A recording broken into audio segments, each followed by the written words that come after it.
To begin this tutorial, go to the Shanks tab and use the Curve command. For this project, we'll create a ring curve in the Spanish region, finger size 14. Simply click Accept, and the curve will be created. At the bottom of the viewport, press Shift and select the shaded display mode to apply it to all viewports. This improves visualization. Next, go to the Curve tab and create a line from the front view. Activate Grid Snap and make the line intersect the curve we just created. Select the ring curve and click the Split command at the top. As the cutting object, select the line and press Enter or right-click to confirm. This gives us two separate curves, a right and a left segment. From the front view, select the left curve and go to the Transform tab. Use the Rotate command. With OSNAP options active, select the lower point. You'll see guides such as End appear. Then the upper point, and type 9.75 degrees in the command bar. This rotates the left side. Repeat the same for the right side. Right-click to repeat the last command, select the lower and upper points, and type -9.75 degrees. Now both curves are rotated correctly. Select both curves and click Join in the upper left corner to merge them into one. Once the curve is joined, go back to the Shanks tab and create another curve. Since it detects the Spanish size 14 automatically, just click Accept. We'll use this new curve to create a reference surface. Select it and, while pressing Shift, drag the small sphere along the Y-axis to extrude it into a solid. Press Ctrl+Shift to select one of the faces and delete it, since we only need the outer surface. As we can see, the curves we created lie below the surface, but they need to sit on top of it to match the correct ring size. To fix this, select the curves, go to the Curve tab, and use the Pull command. Pull them onto the surface.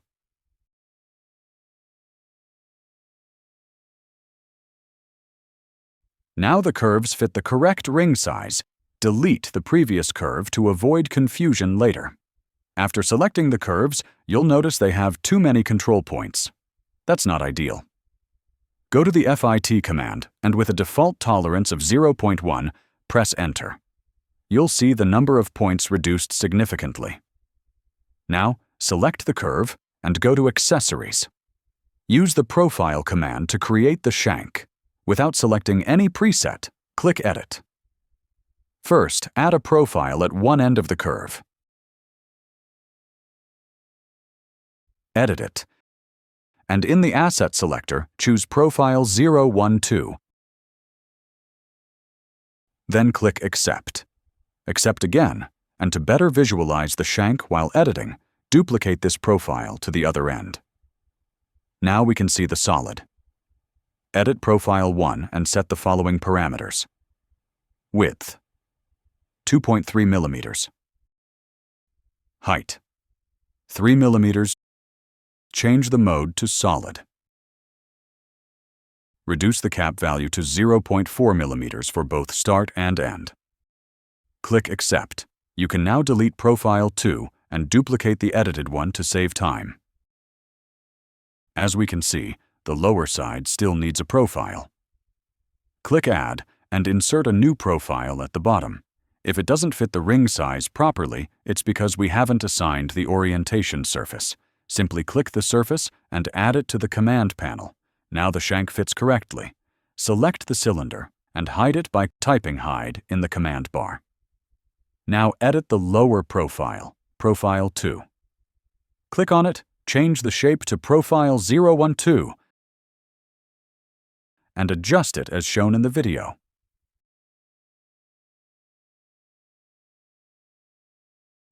Then set Width, 2.5 millimeters. Height, 1.6 millimeters. Change the type to Solid and click Accept.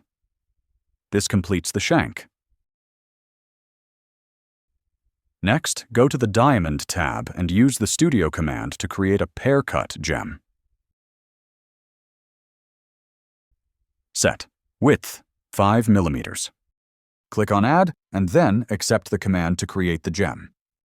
Using the gumball, rotate it 90 degrees so it points along the positive x-axis. To position it, move it up 12.3 millimeters. And from the top view, move it down negative 2.85 millimeters. It should now align perfectly at the center of the shank section. Once the gem is in place, go to the Basket command to add a basket.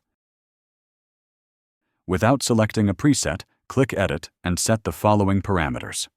Change the prong diameter to 1.20. Set the height to 4.90.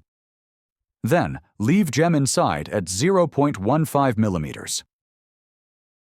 Lower over girdle to 0.20 millimeters. Set bottom diameter to 1.20 millimeters. Finally, change bottom rail inside to 0.10 millimeters. We will also change the prong mode to straight. Next, adjust the rails.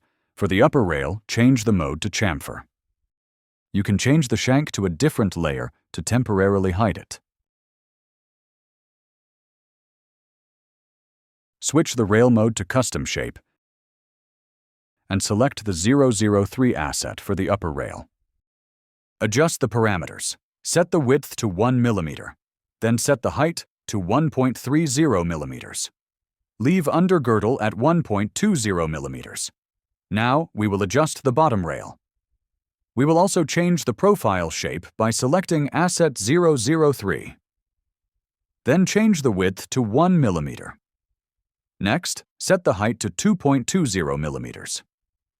We will also adjust the rotation to 15 degrees and move it on Z to 0.05 millimeters. Now we simply accept. Now we can see that the upper rail doesn't fit. We still need to rotate it a bit. To do that, we select the basket and edit it. We can then adjust the rotation angle to 16 degrees. Now yes, we accept. And our setting is complete. We can now bring the shank back into view. Select both the basket and the gem, then go to the Transform tab.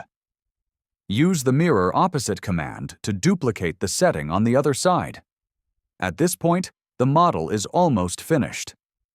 However, you'll notice that one of the ring arms extends slightly over the setting, and that's something we need to fix. Since most of RhinoArtisan's elements are fully parametric, we can edit them at any time. Simply click on the shank and choose Edit. Once inside Edit mode, adjust the profile points along the curve until the shape feels balanced and smooth.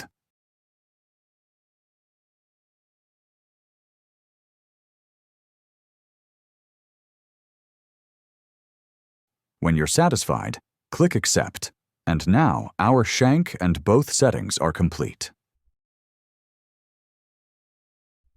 Next, from the front view, we'll begin creating reference curves to add small gemstone details along the ring arm. Go to the Curve tab and draw a reference rectangle to position the circles. Type 0 to set the central point as the first corner of the rectangle, then enter negative 4.76 millimeters to define the lower side and 8.33 millimeters for its height. From the perspective view, move it slightly forward so it's easier to see. Back in the front view, we're ready to draw our first circle. Use the Circle command and place it at the top left corner of the rectangle with a radius of 1.9 millimeters. You can change it to another layer for better visibility. Now create another reference rectangle. Again, start from 0, then enter negative 9.52 millimeters for the bottom side and 1.75 millimeters for the height. Move it forward slightly and draw another circle, this time with a radius of 1.25 millimeters, and place it on a separate layer as well. With both circles created, use the Blend command to connect the upper edges with tangent continuity. If one of the direction handles looks inverted, click Flip in the command panel to correct it. That gives us our first smooth connecting curve. Do the same for the bottom edges, flipping the second point this time. After that, adjust the resulting curve so that it follows the natural flow of the ring's shape. You can delete the upper one and refine it again if needed, ensuring both curves align nicely with the ring contour. Now that we've created our curves, let's move on to the next step. Go to the Boolean Curves command, select all of them,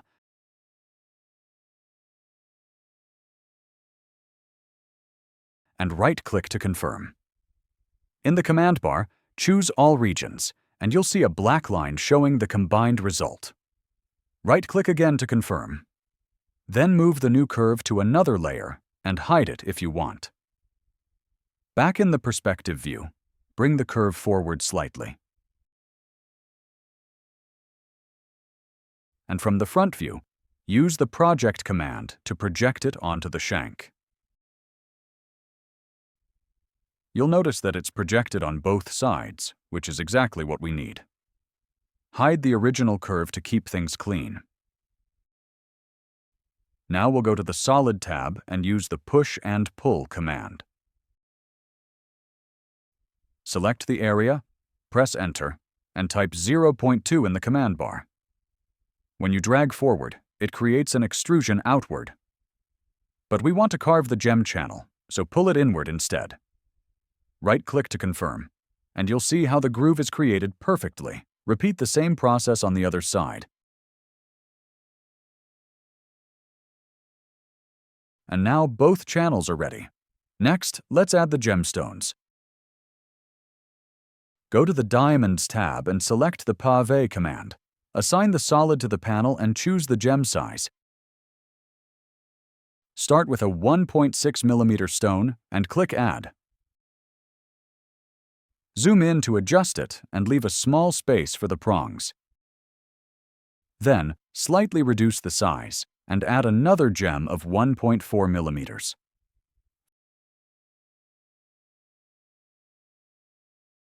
Follow the flow of the channel, keeping the black guidelines in mind. Add smaller stones as you move along. 1.3,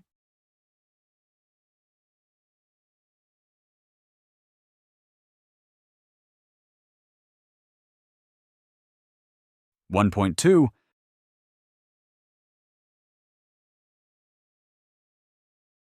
and finally 1.1 millimeters. Keeping consistent spacing for the prongs. Once all gems are placed, go to the Prongs tab. Set the diameter to 0.6 millimeters. Keep the overgirdle at 0.20, the undergirdle at 0.4, and the manufacturing extension at 0.3. Start placing the prongs carefully, adjusting their size as needed. If necessary, reduce them to 0.5 millimeters, or even 0.4 for a finer look. Now the prongs are in place. We'll repeat the same process for the opposite side. Since we started with a 1.6 millimeter gem, we'll do the same on this side, followed by 1.4, 1.3, 1.25, 1.2, and finally 1.1 millimeters. Make adjustments if needed. You can replace or resize stones to keep symmetry between both sides. Once both sets of gems and prongs are done, confirm the command.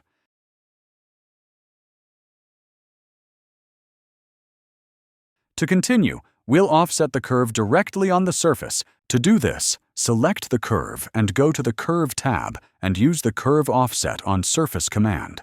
Select the surface and enter 0.01. Then press Enter to create the curve. And do the same for the opposite curve. Then, go to the Accessories tab and use the Mill Grain command. Set a diameter of 0.2 millimeters and assign it to the curve. Adjust the diameter to 0.3 and then set the overlapping to 0. And confirm.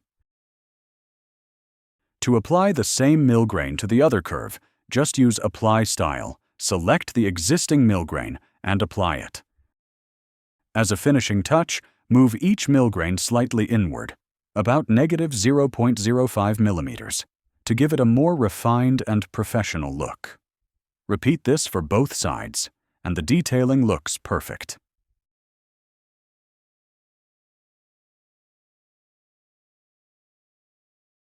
With the left side finished, we'll mirror the curve using Mirror Opposite.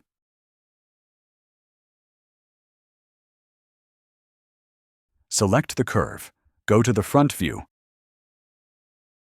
project it again, and repeat the same push and pull process with 0.20 millimeters on the other side. Then select the gems and the mill grain and use the Mirror Opposite command to replicate them. Now the model is perfectly symmetrical. Hide all unnecessary curves, and finally, create the cutters for the gemstones.